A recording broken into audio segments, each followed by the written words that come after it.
pemerintah Kabupaten Maros. Ya, halo Tribuners, selamat siang. Anda sedang menyaksikan program Live Report on the Spot dan tentu saja bersama Tribun Timur edisi Jumat 7 Januari 2022.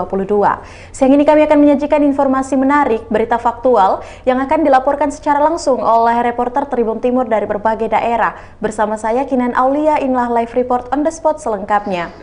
Berita pertama datang dari Kabupaten Maros, di mana Taman Prasejarah Leang-Leang kembali dibuka usai ditutup selama 2 tahun. Usai ditutup selama 2 tahun, Taman Prasejarah Leang-Leang Kabupaten Maros kembali dibuka. Hal ini disampaikan oleh Kepala Dinas Pariwisata, Pemuda dan Olahraga Muhammad Ferdiansyah Kamis 6 Januari 2022. Sejak 1 Januari 2022, pemerintah Kabupaten Maros, dalam hal ini Dinas Pariwisata, Pemuda dan Olahraga, sudah membuka kembali Leang-Leang bersama Balai Prasejarah dan Cagar Budaya Provinsi Sulawesi Selatan setelah ditutup selama 2 tahun yang lalu sejak pandemi COVID-19. Untuk informasi lebih lengkapnya, kita sudah terhubung bersama dengan reporter Nurul Hidayah. Halo, selamat siang rekan Nurul. Sekitar yang ada di Sulawesi Selatan. Ya baik, bisa Anda jelaskan bagaimana antusias masyarakat menyambut dibukanya kembali tempat wisata Leang-Leang? Baik, Tribuners, untuk antusias masyarakat menyambut dibukanya kembali Leang-Leang ini setelah ditutup selama 2 tahun ini cukup besar, Tribuners, terlihat dari setiap sore di mana Taman Prasejarah Leang-Leang ini selalu dipenuhi oleh masyarakat yang datang untuk sekedar berfoto maupun menghabiskan waktu bersama teman maupun keluarga. Bahkan tercatat sejak dibuka kembali 1 Januari kemarin itu rata-rata pengunjung mencapai 200 orang untuk tiap harinya, Tribuners. Tak hanya itu, karena ini masih zaman-zaman promosi istilahnya, Tribuners, ini masih digratiskan untuk tarif masuk bagi para pengunjung hingga adanya Perbup baru yang mengatur terkait retribusi masuk Leang-Leang. Ya baik, dengan informasi yang tadi Anda sampaikan bahwa itu untuk saat ini itu gratis, untuk tarif sebelumnya, sebelum Leang-Leang dibuka, berapa tarif terbaru masuk di Leang-Leang sebelumnya, rekan Nurul? Baik, Tribuners, meski Perbup terkait retribusi Leang-Leang ini belum dikeluarkan, namun kata Dinas Pariwisata, Pemuda dan Olahraga M. Ferdiansyah kemarin ini menjelaskan bahwa tarif Leang-Leang akan dinaikkan sedikit untuk memperbaiki fasilitas dan juga beberapa hal yang ada di Leang-Leang ini. Jadi sebelumnya itu tarifnya untuk masuk di Leang-Leang hanya Rp10.000 saja, namun kemudian naik menjadi Rp15.000.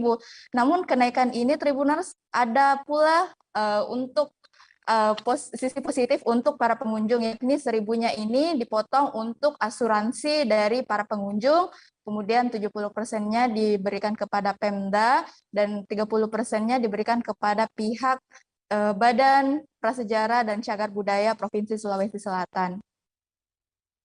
Ya baik, apa yang menjadi daya tarik tersendiri untuk salah satu wisata di Kabupaten Maros ini, di Leang-Leang?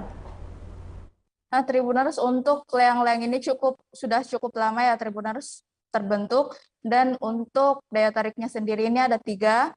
Yang pertama, jajaran karsnya yang sangat cantik dan sangat unik. Ini biasanya digunakan oleh masyarakat untuk berfoto, bahkan beberapa di antara mereka juga melakukan pre-wedding di sini, Tribuners.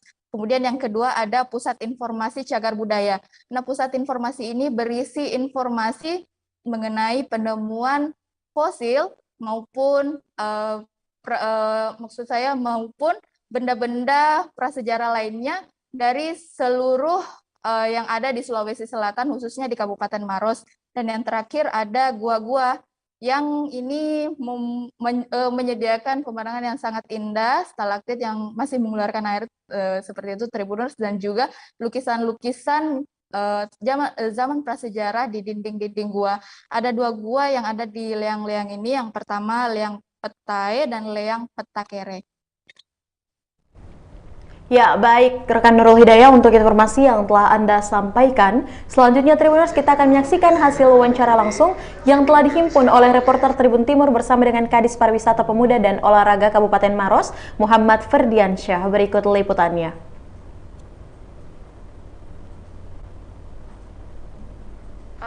Katanya Leang-Leang sudah dibuka kembali untuk umum? Jadi di tahun 2022 ini, sejak bulan Januari, pemerintah Kabupaten Maros, dalam hal ini Dinas Kebudayaan dan Pariwisata, sudah membuka kembali liang-liang bersama dengan Balai Cagar Budaya Provinsi Sulawesi Selatan. Dan alhamdulillah di tanggal 1 kemarin adalah hari libur tahun baru, pengunjung sangat banyak membludak dari kabupaten sekitar yang ada di Sulawesi Selatan, seperti dari Maros, dari Makassar, dan dari Goa, dan khususnya dari kota Makassar. Mencapai berapa orang, Pak? Jadi di hari pertama kemarin itu mencapai di angka 200-an.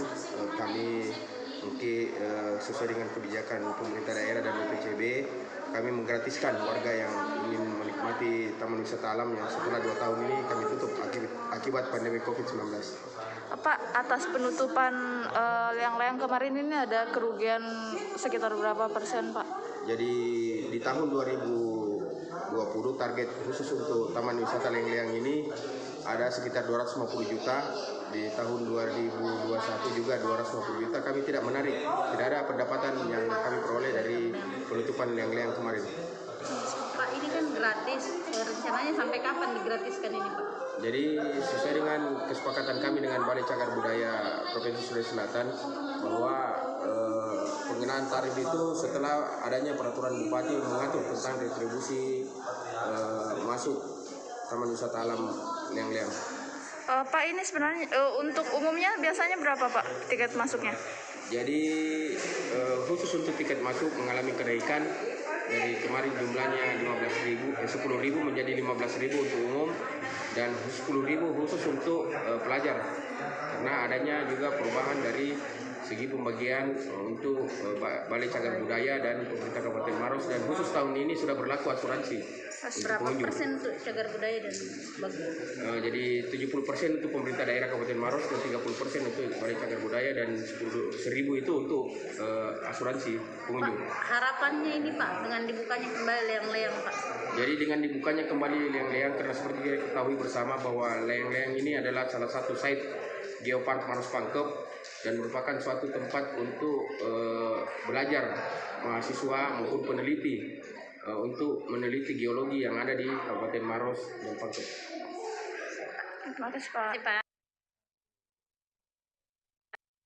Katanya Ya, itulah tadi hasil wawancara bersama dengan Kadis Pariwisata Pemuda dan Olahraga Kabupaten Maros, Muhammad Ferdiansyah. Dan terima kasih rekan Nurul Hidayah untuk informasi Anda langsung dari Kabupaten Maros, dan selamat bertugas kembali. Baik, Tribuners, kita melangkah ke informasi selanjutnya. Pejabat pemerintah Provinsi Sulawesi Selatan menjadi chef seusai jeda berikut.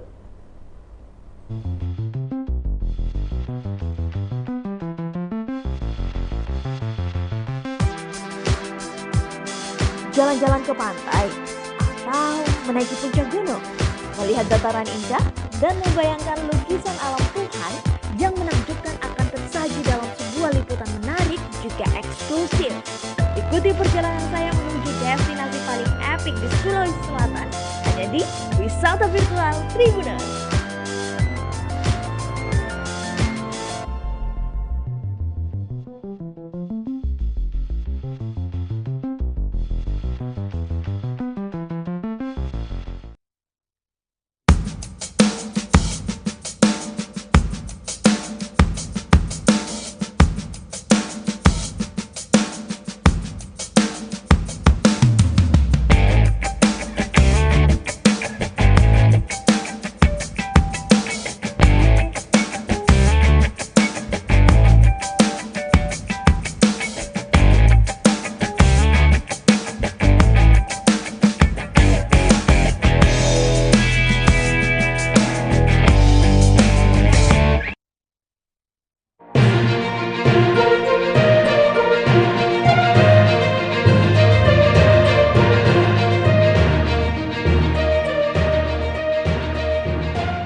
Ya, terima kasih Tribuners, Anda masih setia menyaksikan program Live Report on the Spot, dan tentu saja kembali lagi bersama saya Kinan Aulia. Informasi berikutnya datang dari Kota Makassar, di mana pejabat pemerintah Provinsi Sulawesi Selatan menjadi chef. Suasana rumah jabatan Gubernur Sulawesi Selatan, Jalan Sungai Tangkap pagi tadi Jumat 7 Januari 2022 tak seperti biasanya. Seluruh pejabat lingkup pemerintah Provinsi Sulawesi Selatan berbondong-bondong datang ke rujak Gubernur. Rupanya PLT Gubernur Sulawesi Selatan Andi Sudirman Sulaiman menggelar acara silaturahmi dengan para pejabatnya. Di sana para kepala organisasi perangkat daerah OPD ditantang menjadi chef alias tukang masak. 56 pejabat yang adu kemampuan memasak mulai dari PLT Gubernur Sulawesi Selatan Andi Sudirman Sulaiman, jajaran staf ahli, kepala dinas hingga kepala biro, mereka diberi waktu 60 menit untuk membuat nasi goreng versi masing-masing.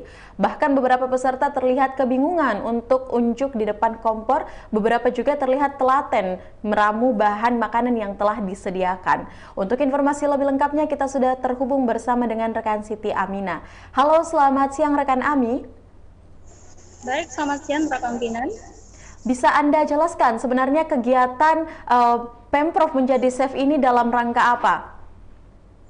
Baik, dapat disampaikan bahwa pagi tadi suasana rumah jabatan Gubernur Sulsel memang sangat berbeda dari sebelumnya, di mana kali ini sangat ramai dari biasanya.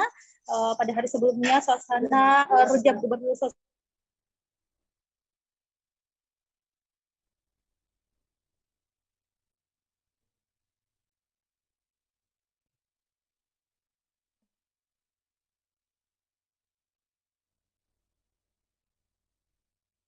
membuat acara bersama dengan seluruh pejabat OPD lingkup pemerintah Provinsi Sulawesi Selatan. Nah, ini dalam rangka menjalin silaturahmi dengan sesama pejabat dan pegawai lingkup pemerintah Provinsi Sulawesi Selatan.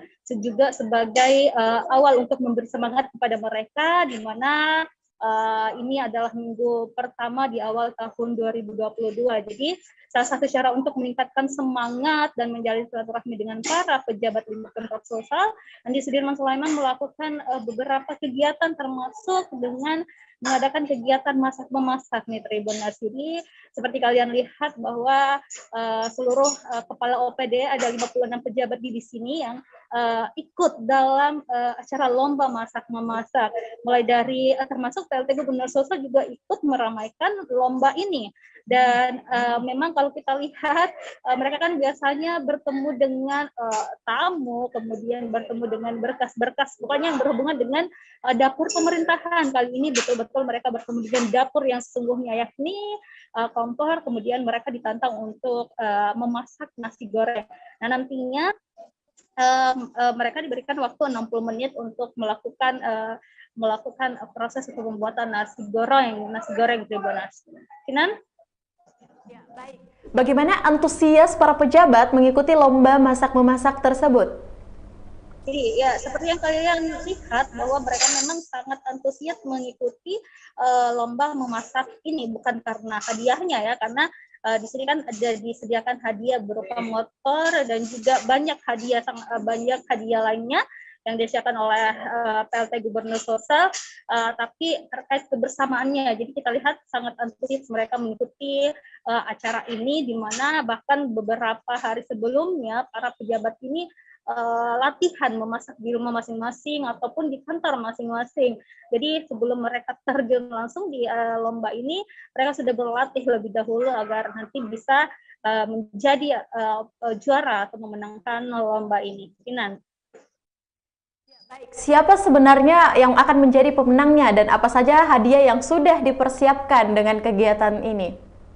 Baik, tadi sudah ada langsung pemenangnya, diberikan waktu selama 1 jam untuk meracik bumbu-bumbu dan kemudian membuat nasi goreng. Tadi sudah ada 3 pemenang yang ditentukan oleh panitia ataupun tim juri. Pemenangnya yakni asisten 1 bidang pemerintahan yakni Bapak Aslam Patonangi, kemudian ada juga Kepala Dinas Sosial Andi Irawan Bintang juara 2, dan yang ketiga adalah Direktur Rumah Sakit Haji Pemprov Sulsel. Jadi ketiga orang ini memang informasinya sangat sering atau lumayan suka atau hobi melakukan kegiatan masak-memasak. Jadi mereka juga diuntungkan dengan hobinya tersebut di ajang ini.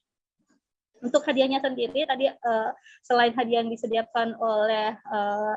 disediakan untuk lomba memasak ini, Pemprov PLT Gubernur Sulsel juga menyediakan beberapa lomba atau door prize lainnya, termasuk door prize yang dibagikan kepada para wartawan. Jadi ada beberapa door prize termasuk alat-alat dapur, juga ada kipas, ada kompor, dispenser, dan lainnya. Dan hadiah utamanya adalah sepeda dan juga sepeda motor Tribuners. Adi Sudirman Sulaiman juga membagikan amplop berisi uang kepada seluruh orang yang hadir pada acara silaturahmi tersebut. Kinan. Ya, baik. Terima kasih rekan Siti Aminah untuk informasi yang telah Anda sampaikan. Selanjutnya, Tribuners, kita akan menyaksikan hasil wawancara langsung yang telah dihimpun oleh reporter Tribun Timur bersama dengan PLT Gubernur Sulawesi Selatan, Bapak Andi Sudirman Sulaiman. Berikut liputannya. Sekaligus kita bangun sinergitas lomba